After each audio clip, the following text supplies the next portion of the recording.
एक 80 साल की बुजुर्ग महिला और 25 साल का नौजवान लड़का। जब इन दोनों ने निकाह किया तो पूरे गांव में हलचल मच गई। लोगों की आंखों में सवाल थे, जुबानों पर फुसफुसाहटें और दिलों में तरह तरह की बातें। कोई कह रहा था कि लड़का सिर्फ पैसे के लिए ऐसा कर रहा है, तो कोई इस रिश्ते को मजाक बता रहा था। लेकिन इस निकाह के पीछे जो असली वजह थी वो लोगों की सोच से कहीं अलग थी। क्या ये सिर्फ एक सौदा था या इसमें अल्लाह की कोई हिकमत छुपी थी? क्या ये रिश्ता समाज को आईना दिखाने के लिए बना था या फिर किसी नेक नियत की मिसाल? इस कहानी में छुपा है एक ऐसा सबक जो न सिर्फ रिश्तों की असलियत को उजागर करता है बल्कि ये भी बताता है कि जब इरादा साफ और नियत नेक हो तो उम्र, शक्ल और हैसियत जैसी चीजें मायने नहीं रखती। इस वीडियो में हम आपको दिखाएंगे कि इस निकाह के बाद क्या हुआ, कैसे बदली लोगों की सोच और क्यों इस्लाम ने हर दौर में इंसाफ और इंसानियत को सबसे ऊपर रखा है। अगर आपको ये सच्ची और सोचने पर मजबूर करने वाली कहानी पसंद आए तो वीडियो को लाइक करें, शेयर करें और ऐसे ही ईमानदारी और हकीकत से जुड़ी कहानियों के लिए चैनल को सब्सक्राइब करना ना भूलें। तो चलिए जानते हैं इस अनोखे निकाह की पूरी हकीकत। रेहान एक शरीफ और खुददार नौजवान जिसकी उम्र महज 25 साल थी, मगर हालात ने उसके चेहरे पर उम्र से पहले की संजीदगी और आंखों में सोच का सागर भर दिया था। बाप का साया उठ चुका था और अब माँ की तीमारदारी, बहन की तालीम और घर की रोजमर्रा की जिम्मेदारियां उसी के हिस्से थीं। वो दिन भर मेहनत करता और रातें किताबों के साथ जागते हुए गुजारता। उसके सपने अधूरे थे लेकिन इरादे मजबूत। तंगी ऐसी कि कभी माँ की दवा के लिए पैसे जुटाना मुश्किल होता तो कभी बहन की किताबें अधूरी रह जाती। एक रोज जब वो शहर की पुरानी गली के एक छोटे से ढाबे पर बैठा चाय के साथ कुछ सिक्के गिन रहा था, तभी उसकी नजर सामने खड़ी एक खामोश और पाकीज़ा सी औरत पर पड़ी। उम्र की ढलान पर थी मगर चेहरे पर ऐसी रोशनी थी जो दिल को छू जाए। हिजाब में लिपटी, हाथ में तस्बीह और आंखों में सुकून। वो थीं शबाना मलिक, एक नाम जो कारोबार की दुनिया में काफी मकबूल था। शबाना ने नरमी से मुस्कुराते हुए कहा, तुम ही रेहान हो ना? रेहान थोड़ा घबराया मगर अदब से जवाब दिया, जी, लेकिन आप मुझे कैसे जानती हैं? शबाना ने ठहरते हुए कहा, मैं तुम्हारी हालत से वाकिफ हूं। तुम्हारी माँ बीमार हैं, बहन पढ़ाई में है और घर की हर जिम्मेदारी तुम्हारे कंधों पर है। रेहान का चेहरा हैरानी से भर गया। उसने धीमी आवाज में पूछा, लेकिन आपको ये सब कैसे मालूम? शबाना ने तस्बीह की मोतियों को फिराते हुए बड़ी तसल्ली से कहा, क्योंकि मैं भी एक वक्त में ऐसी ही हालत से गुजरी हूं और आज अल्लाह ने मुझे इस काबिल बनाया है कि किसी के लिए राहत का जरिया बन सकूं। अगर तुम चाहो तो मैं तुम्हारी मदद कर सकती हूं, मगर एक शर्त है। रेहान की धड़कनें तेज हो गईं। वो चुप रहा मगर उसकी आंखें सवाल कर रही थीं। शबाना ने बिना हिचक के कहा, मेरे साथ निकाह कर लो। इसमें कोई दुनिया की लालच नहीं है, बस एक नेक इरादा है। एक ऐसा रिश्ता जो अल्लाह की रजा के लिए हो, ना कि लोगों की सोच के लिए। रेहान की रूह कांप उठी थी। उसने धीरे से पूछा, आप मजाक तो नहीं कर रही? शबाना मलिक ने नर्म लेकिन संजीदा लहजे में कहा, नहीं रेहान, ये कोई मजाक नहीं, ये एक दावत है, नेक नियत के साथ, पाक इरादे के साथ। मैं तुम्हारी माँ का इलाज कराऊंगी,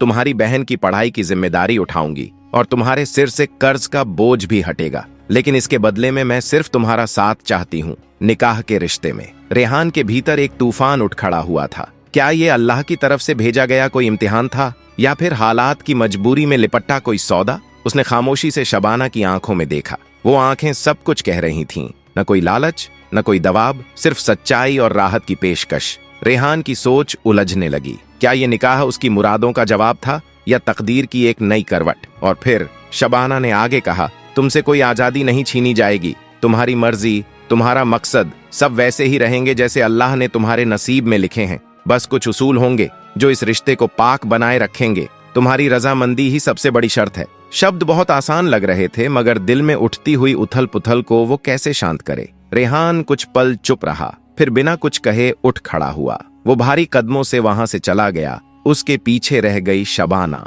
अपनी गाड़ी की खिड़की से बाहर देखते हुए, जैसे अपने रब से किसी सब्र की दुआ मांग रही हो। दिन गुजरते गए लेकिन हालात ने जैसे रेहान के इरादों को जकड़ लिया था। घर के बाहर खड़े कर्जदारों की आवाजें, माँ की हर खांसी में होती दर्द की चीख और बहन की किताबों पर छाए अधूरे सपनों के साए, सब कुछ उसे अंदर से तोड़ता जा रहा था। आखिरकार एक शाम जब सूरज डूब रहा था और जिंदगी की उम्मीदें भी ढलने लगी थीं, रेहान ने अपना फैसला कर लिया। वो शबाना के सामने खड़ा हुआ और थके हुए स्वर में बस इतना बोला, मैं तैयार हूँ निकाह के लिए। इसके बाद हर चीज बहुत जल्दी हुई। गवाह बुलाए गए, काजी साहब ने निकाह पढ़वाया, दस्तावेजों पर दस्तखत हुए। निकाह सादगी से हुआ, मगर उस निकाह में जो वादा था वो पूरी कायनात से भारी था। शादी के बाद रेहान पहली बार उस हवेली में गया जो अमीरी का नहीं, ताकत का भी किला लगती थी। संगमरमर की फर्श, ऊंची छतों से लटकते झूमर, दीवारों पर लगे ईरानी फानूस, हर चीज अपने अंदर एक इतिहास समेटे हुए थी।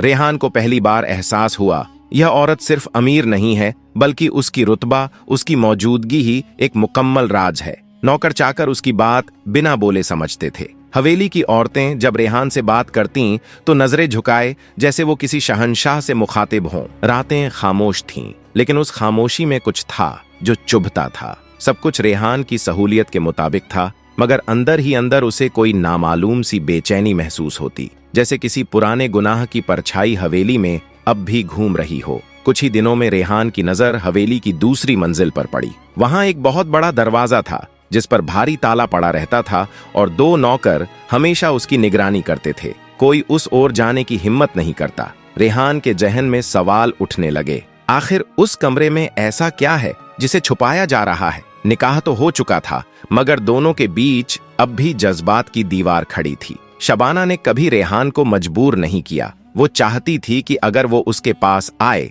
तो खुद की मर्जी से आए, दिल से, न कि किसी सौदे के तहत। शबाना अक्सर तिजारत के कामों में लगी रहती, लेकिन रेहान की खैरियत पूछना नहीं भूलती। मगर रेहान वो अब भी खुद में गुम था। उसका हर जवाब औपचारिक होता और चेहरा बेरुखी से भरा रहता। उस हवेली में सब कुछ था, दौलत, इज्जत, शान, मगर वो जज्बात जो एक रिश्ते को मुकम्मल बनाते हैं वो अब भी कहीं दूर थे। शबाना अक्सर रेहान के साथ एक ही दस्तरख्वान पर बैठकर खाना खाती थी, लेकिन नजरें मिलती नहीं और बातें भी सिर्फ खाने तक सीमित रहती। न किसी ने बीते वक्त की बात छेड़ी, न आने वाले कल की कोई ख्वाहिश जताई। ऐसा महसूस होता था कि जैसे 2 अलग अलग जहान एक ही छत के नीचे मजबूरन साथ बैठे हों, लेकिन दिलों के दरमियान फासले अब भी कायम हैं। एक रात जब हवेली में सन्नाटा तारी था और दूर से अज्जान की हल्की आवाज फिजा में गूंज रही थी, रेहान अपने कमरे की तरफ लौट रहा था। तभी उसकी निगाह हवेली के उस हिस्से पर पड़ी जहां आमतौर पर अंधेरा रहता था, लेकिन आज वहां रोशनी थी। वो ठिठक गया। ये वही हिस्सा था जहां शबाना का निजी कमरा था, हवेली का वह हिस्सा जहां किसी का दाखिल होना मना था। रेहान के कदम रुक गए। वह सोचने लगा, आखिर वहां कौन है? ये रोशनी किस बात का इशारा कर रही है? उस कमरे की ओर देखने पर ऐसा लगता था जैसे कोई परछाई उसमें हर वक्त मौजूद हो, और वो परछाई शबाना की अपनी थी। शबाना अक्सर चाहती थी कि रेहान उसके कमरे में आए, लेकिन रेहान खुद को हर बार रोक लेता। न जाने क्यों उसके दिल में एक अजीब सी दहशत थी। उसके एहसासात गवाह थे कि इस हवेली की दीवारें सिर्फ ईंट और पत्थर की नहीं, बल्कि राजों और रहस्यों से बनी है। इसी हवेली में एक और कमरा था, एक भारी मजबूत दरवाजे वाला। उस पर बड़ा सा ताला जड़ा था। जब भी रेहान उस ओर बढ़ता, कोई नौकर नरमी से रोक देता, हुजूर, ये हिस्सा ममनुआ है, इसमें जाना मना है। रेहान पूछता, क्यों? लेकिन जवाब हर बार चुप्पी में गुम हो जाता। एक रात जब आसमान पर बादलों ने चांद को छुपा लिया था और हवेली की हवाएं कुछ कहने लगी थीं, रेहान दबे कदमों उस कमरे की ओर बढ़ा। दरवाजे के पास जाकर उसने कान लगाए और अंदर से शबाना की आवाज सुनाई दी। लेकिन ये आवाज वैसी नहीं थी जैसी वो रोजाना सुनता था। वो किसी से बहुत गंभीर अंदाज में बातें कर रही थी। रेहान को समझ नहीं आया कि वो किससे बात कर रही है, लेकिन लहजा ऐसा था मानो कोई इबादत या कोई हिसाब किताब चल रहा हो। उसके जहन में शक की चिंगारियां भड़क उठीं। क्या ये निकाह एक सौदा था? क्या मैं एक मोहरे की तरह इस्तेमाल हो रहा हूँ? उसने ठान लिया, अब सच्चाई सामने लानी ही होगी, चाहे इसके लिए उसे कोई भी रिस्क क्यों न लेना पड़े। उस रात रेहान अपने कमरे में लौटा, लेकिन नींद उसकी आंखों से कोसों दूर थी। हर तरफ साया, हर दीवार पर शक और हर सांस में एक सवाल। उसी रात पहली बार उसके दिल में शबाना को लेकर एक अलग ख्याल आया। क्या वो वाकई सिर्फ एक अमीर, उम्र दराज महिला है, या फिर उसके अंदर भी कोई ऐसा दर्द छुपा है जो बरसों से किसी को बताया नहीं गया? वो जानता था अगर इस राज से पर्दा हटाना है तो उसे उसी से पूछना होगा, उस औरत से जो उसकी जिंदगी में बेवजह दाखिल नहीं हुई थी। हवेली के गहरे सन्नाटे में सिर्फ दीवारों से टकराती घड़ी की टिक टिक सुनाई दे रही थी। रात अपने तीसरे पहर में दाखिल हो चुकी थी। वो वक्त जब हर गुनाह, हर रहस्य, और हर मोहब्बत चुपचाप अपनी परतें खोलती है। रेहान ने आज ठान लिया था, अब और इंतजार नहीं। अब वह उस रिश्ते को सिर्फ नाम से नहीं, अपने जज्बातों से भी निभाएगा। उसने शबाना की सबसे करीबी और भरोसेमंद नौकरानी सलमा से बात की। सलमा एक मासूम, हुस्न से लबरेज लड़की जो हमेशा पर्दे में रहती थी और बस शबाना के इशारों पर ही चलती थी। मुझे बेगम साहिबा से मिलना है, रेहान ने सलीके से कहा। सलमा ने सिर झुकाया और भीतर चली गई। जब शबाना को यह खबर मिली, वो जैसे रूह से निखर उठी। उसकी आंखों में चमक दौड़ गई और होठों पर धुआं जैसा मुस्कान आ गया। बिस्मिल्लाह करो, उसे भेज दो, शबाना ने कहा और सलमा के हाथ थाम कर कहा, आज की रात मेरी तकदीर मुकद्दर करेगी। रेहान जब कमरे की ओर बढ़ा तो वो एक मामूली कमरा नहीं बल्कि इश्क और इंतजार का हरम लग रहा था। दरवाजे पर पहुंचकर उसने दस्तक दी और शबाना ने खुद दरवाजा खोला। वो आज किसी मलिका ए हुस्न से कम नहीं लग रही थी। हल्की सी इत्तरी महक, रेशमी लिबास और आंखों में सजी एक दुआ। रेहान ठहर गया, नजरें वहीं थम गईं। आप तो बिल्कुल 20 की लग रही हैं, रेहान ने कहा, हैरानी और अजनबी मोहब्बत के साथ। शबाना मुस्कुराई और धीमे लहजे में बोली, इश्क में उम्र नहीं होती रेहान। जब औरत सच्चे दिल से मोहब्बत करती है तो वक्त उसके कदमों में रुक जाता है। मैं सिर्फ तुम्हें नाम से नहीं, अपने दिल और दुआओं से अपनाती हूँ। कमरे में गुलाब की खुशबू और हल्की सी रोशनी की गर्माहट थी, लेकिन उन सब से ज्यादा वहां एक गवाह मौजूद था, दिल का सच्चा इरादा। रेहान ने गहराई से उसकी आंखों में देखा और पहली बार पूरी सच्चाई से कहा, मैंने तुम्हें हमेशा एक सौदे की तरह देखा, लेकिन आज समझ आया तुमने मुझे सिर्फ दौलत का वारिस नहीं, अपने जज्बातों का भी हकदार बनाया है।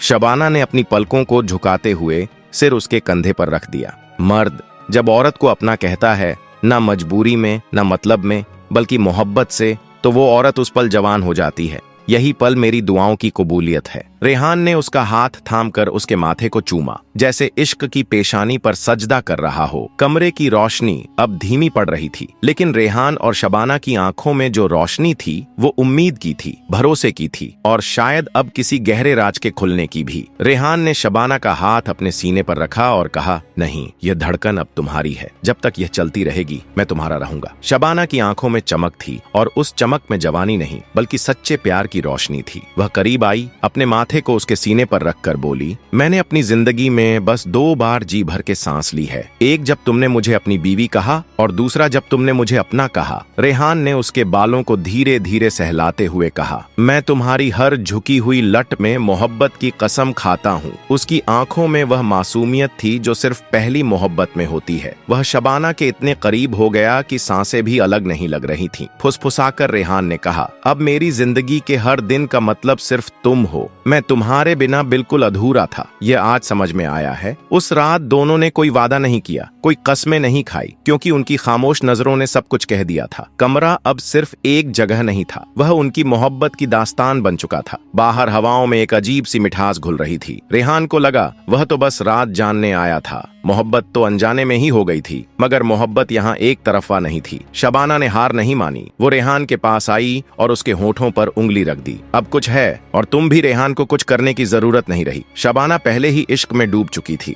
मोहब्बत की लहरें समंदर सी उठी और रेहान उसमें बहता चला गया। वो रात हवेली की सबसे हसीन रात बन गई, बल्कि तूफानी इश्क की दास्तान सुबह होते ही नौकरानियों में फुसफुसाहट होने लगी। आज तो मालकिन फिर से जवानी की मिसाल बन गई। मालिक भी अब उनके इश्क में बन चुके थे। रेहान को अक्सर लगता उस कमरे में कुछ ऐसा है जो आज तक अनकहा है। उस दिन उसने हिम्मत की दरवाजा आधा खुला था। दिल जोर से धड़कने लगा। वह धीरे से अंदर गया। कमरा हल्की रोशनी से जगमगा रहा था। पुराना फर्नीचर, दीवार पर जड़े चित्र, एक कोने में भारी लकड़ी की अलमारी जिसमें ढेरों फाइलें रखी थीं। रेहान की नजर पास रखी मेज पर गई। एक मोटा सा लिफाफा पड़ा था जिसके कोने पीले हो चुके थे। ऐसा लग रहा था जैसे उसे बार बार छुआ गया हो। उसने लिफाफा खोला। उसमें एक फोटो थी जिसमें उसके पिता सुरेश मेहता और शबाना साथ खड़े थे। पिता के चेहरे पर हल्की सी मुस्कान थी। रेहान की आंखें खुली की खुली रह गईं। तभी एक आवाज आई, आखिरकार तुमने सब देख ही लिया। रेहान ने पलट कर देखा। शबाना खड़ी थी, आंखों में ना डर ना हैरानी,